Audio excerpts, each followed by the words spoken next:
Assalamualaikum warahmatullahi wabarakatuh. Saya Rezi Ramadhani Saputri, NPMS 1D049047, Program Studi Agribisnis, Fakultas Pertanian Universitas Bengkulu. Baik, pada video sebelumnya saya telah menjelaskan mengenai mengestimasi regresi linear menggunakan metode OLS atau Ordinary Least Square. Nah, pada video kali ini saya akan menjelaskan tentang cara interpretasi hasil analisis regresi linear dengan metode OLS. Bagaimana caranya? Langkah pertama yaitu dengan membuka file Word yang telah kita buka ataupun yang telah kita buat pada video sebelumnya.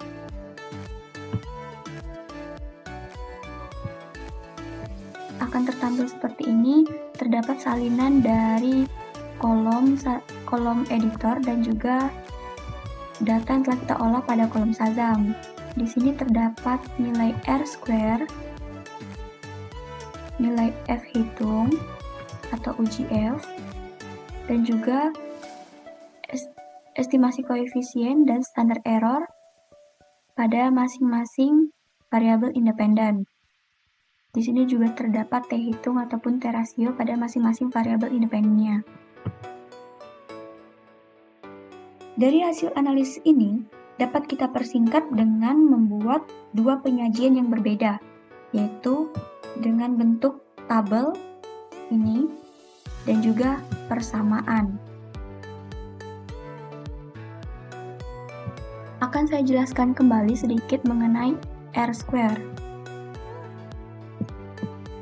Yang ini, R square digunakan sebagai indikator ketetapan model. Maksudnya di sini adalah nilai R square digunakan untuk mengetahui seberapa tepat model yang kita gunakan untuk menjelaskan hubungan antara variabel independen dengan variabel dependen. Di sini terdapat nilai R square-nya sebesar 88,23. Artinya, model yang kita gunakan dapat menjelaskan hubungan antara variabel independen dan variabel dependen yaitu sebesar 88,23%.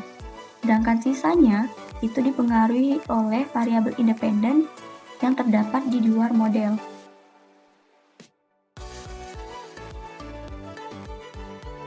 Di sini pada persamaan kita dapatkan persamaannya yaitu B0 plus B1x1T plus B2x2T plus B3x3T plus B4x4T plus ET.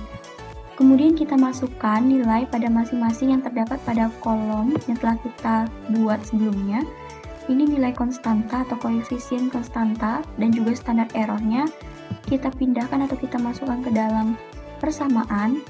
Ini untuk konstanta, ini untuk B1x1, ini untuk B2x2T, ini B3x3T, ini B4x4T, dan juga ini ET. Saya jelaskan sedikit tentang ET. ET merupakan sebagai simbol bahwa persamaan yang dibuat dipengaruhi oleh variabel lain yang tidak dimasukkan ke dalam tabel. Kemudian langkah selanjutnya yang akan kita lakukan yaitu dengan uji V, uji F, atau uji statistik. Uji F atau uji statistik merupakan digunakan untuk mengetahui pengaruh seluruh variabel independen secara simultan terhadap variabel dependen. Nah, di sini nilai F hitung pada data yang telah kita olah yaitu sebesar 151,790. Kemudian akan kita cari nilai F tabel. Nilai F tabel dengan rentan 5% atau 0,05 dengan cara kita buka file dari F tabel. Di sini dengan probabilitas 0,05 atau 5%. Pada tabel distribusi F itu terdapat nilai DF untuk pembilang atau N1, DF untuk penyebut atau N2. Nah, biasanya N1 ini juga disebut dengan V1. Cara mencari nilai V1 yaitu banyaknya variabel independen pada data yang kita gunakan dikurangi dengan 1. Nah, variabel independen yang saya gunakan yaitu sebanyak 4 variabel independen dikurang 1 sama dengan 3. Kemudian kita tandai pada kolom ketiga. Selanjutnya untuk menentukan N2 ataupun V2. Caranya yaitu dengan N atau banyaknya observasi pada data kita dikurangi dengan banyaknya variabel independen yang terdapat pada data yang telah kita buat. Nah, nilai observasi pada data saya yaitu sebanyak 86 dikurangi dengan 4, yaitu variabel independennya sebanyak 4.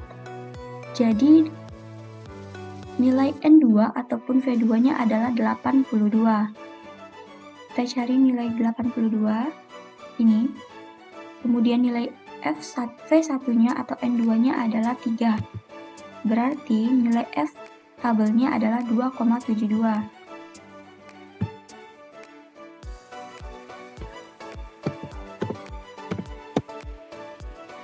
Selanjutnya adalah untuk uji T. Uji T adalah menguji pengaruh masing-masing variabel independen atau variabel X terhadap variabel Y ataupun variabel dependen. Caranya, di sini sudah terdapat nilai T hitung pada masing-masing variabel independen didapatkan dari bagian ini. Kemudian langkah selanjutnya yaitu dengan menentukan T-tabel. Kita buka file T-tabel. Nah, jadi karena dalam hipotesis kita menggunakan uji dua sisi atau two tile, yaitu dengan rentang 5% ataupun 0,05 bagian yang ini. Nah, untuk menentukan nilai T-tabel dengan rumus yaitu N dikurang K dikurang 1, di mana N adalah jumlah banyak ataupun banyaknya observasi pada data, dikurang dengan K merupakan banyaknya variabel independen dalam data. Kemudian, oleh karena itu, N sama dengan 86 dikurang 4 dan juga dikurang 1, sehingga hasilnya adalah 81. Di sini dapat kita ketahui bahwa nilai T-tabelnya adalah 1,990. Kita masukkan 1,990.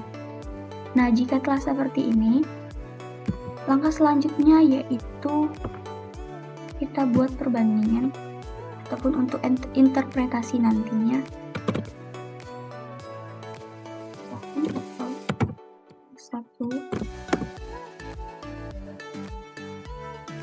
Kita melakukan perbandingan uji T, yaitu kita masukkan nilai T hitung pada masing-masing variabel.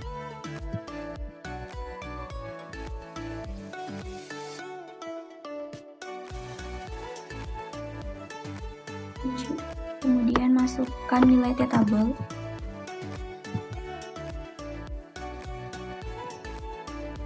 Nah, di sini dapat kita lihat bahwa nilai T hitung pada variabel luas lahan atau X1 lebih besar daripada nilai T-tabel. Yang berarti bahwa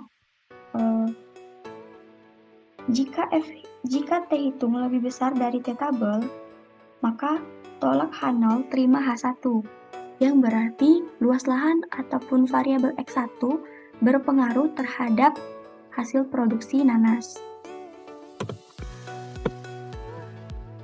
Selanjutnya kita masukkan nilai koefisien.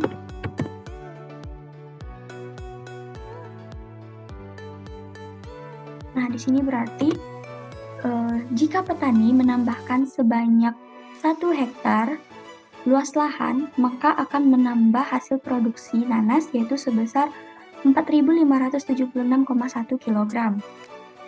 Kemudian selanjutnya pada variabel bibit.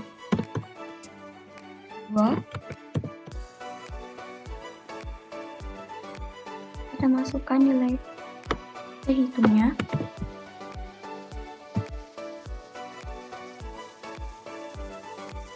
Kemudian nilai T-tabel.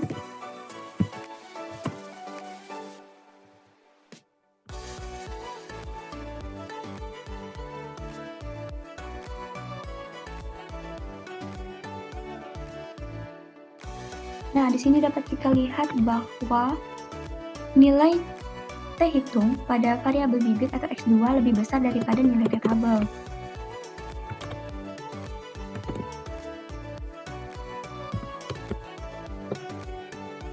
Intinya sama dengan yang tadi. Variabel bibit ataupun X2 berpengaruh terhadap hasil produksi nanas. Kemudian kita masukkan nilai koefisiennya.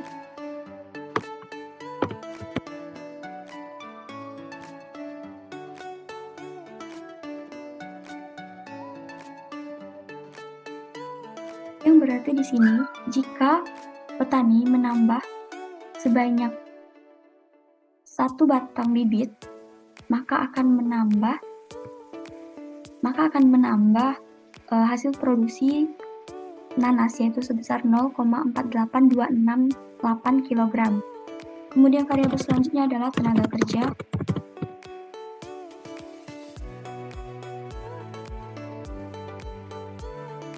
Kita masukkan nilai T hitungnya.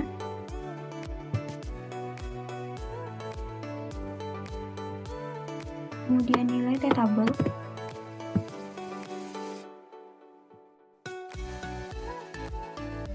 Seperti ini. Kemudian kita masukkan nilai koefisiennya.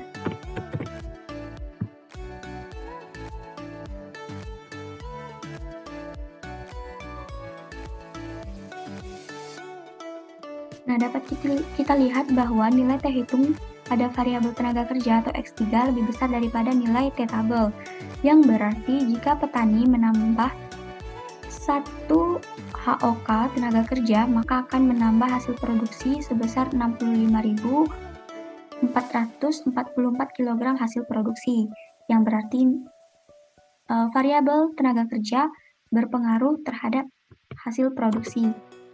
Kemudian variabel selanjutnya adalah pupuk.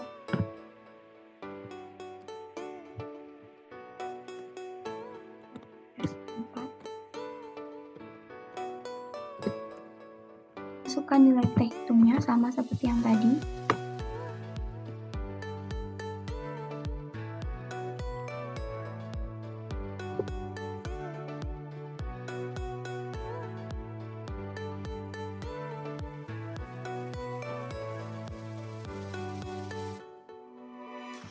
Nah, di sini dapat kita lihat bahwa nilai T hitung pada variabel independen pupuk ataupun X4 lebih kecil daripada nilai T tabelnya. Sehingga variabel pupuk ataupun X4 tidak mempengaruhi hasil produksi.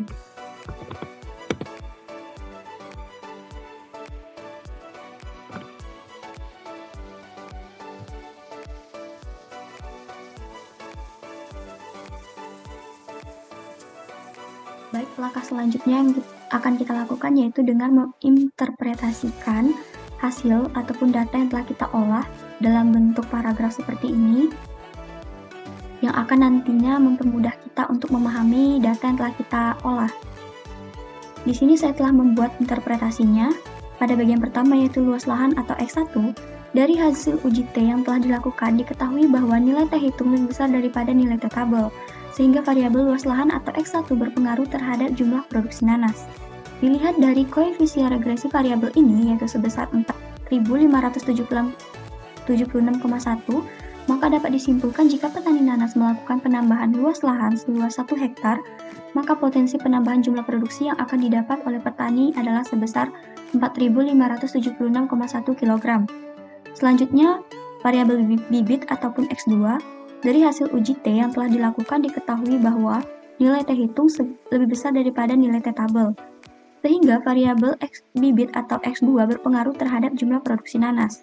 Dilihat dari koefisien regresi variabel ini sebesar 0,48268, maka dapat disimpulkan jika petani nanas melakukan penambahan jumlah bibit sebanyak 1 batang, maka potensi penambahan jumlah produksi yang akan didapat oleh petani adalah sebesar 4.576,1 kg.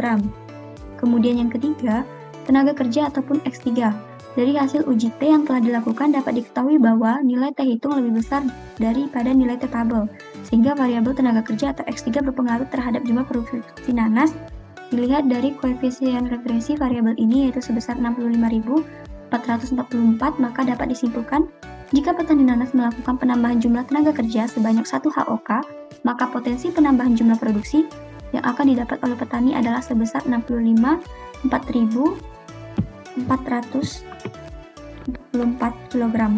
Kemudian variabel X4 ataupun pupuk, yaitu dari hasil uji T yang telah dilakukan, diketahui bahwa nilai T hitung lebih kecil daripada nilai T tabel, sehingga variabel pupuk ataupun X4 tidak berpengaruh terhadap jumlah produksi nanas. Dilihat dari koefisien regresi variabel ini sebesar 0,40478, maka dapat disimpulkan jika petani nanas melakukan penambahan jumlah pupuk sebanyak 1 batang, maka tidak mempengaruhi potensi penambahan jumlah produksi nanas. Sekian dari saya mengenai interpretasi hasil analisis regresi linear dengan metode OLS. Jika terdapat kesalahan, saya mohon maaf. Wassalamualaikum warahmatullahi wabarakatuh.